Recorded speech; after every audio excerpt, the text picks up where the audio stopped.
Une socio-esthéticienne ou psycho-esthéticienne est une professionnelle qui accompagne une personne malade ou en précarité vers un mieux-être. Le métier de socio-esthéticienne est un métier qui existe depuis 40 ans seulement et qui est actuellement encore en plein essor et surtout depuis une dizaine d'années. Au sein des différents établissements médico-sociaux, on a de plus en plus l'habitude de travailler en collaboration avec des socio-esthéticiennes. Dis-moi d'ailleurs déjà en commentaire si tu as déjà croisé dans ton environnement de travail une socio-esthéticienne, si tu connaissais déjà ce métier ou si tu le découvres complètement dans cette vidéo.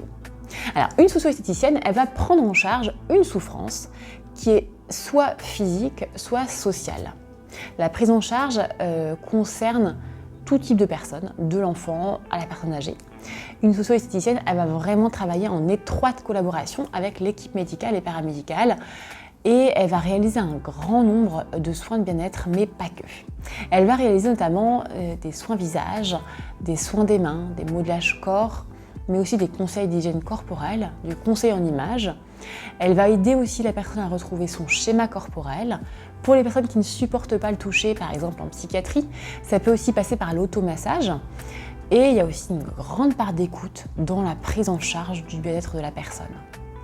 Une socio-esthéticienne, elle peut exercer au sein de différentes structures. On va les retrouver par exemple dans les instituts médicaux, dans les instituts médico-sociaux, mais aussi les milieux carcéraux, les milieux associatifs aussi, et aussi voilà, à domicile, donc en libéral.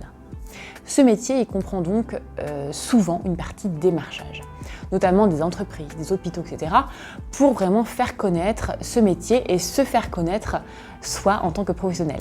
Il faut donc être à l'aise avec la notion de démarchage, mais si tu n'es pas du tout à l'aise, pas de souci, sache que tout s'apprend.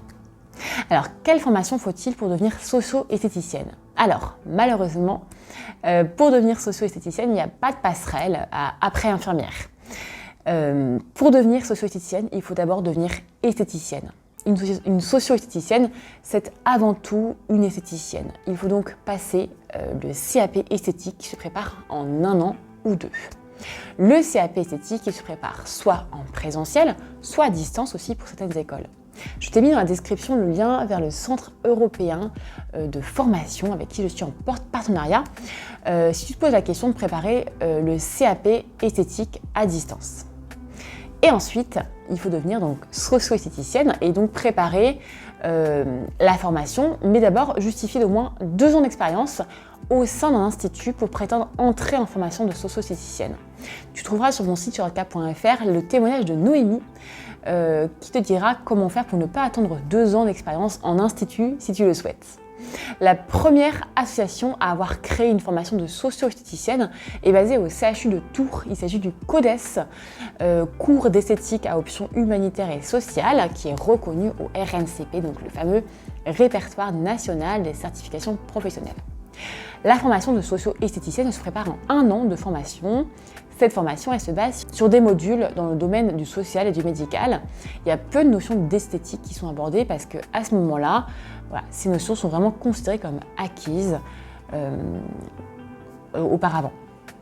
Si tu as aimé cette vidéo, pense à mettre un j'aime et à la partager à un collègue.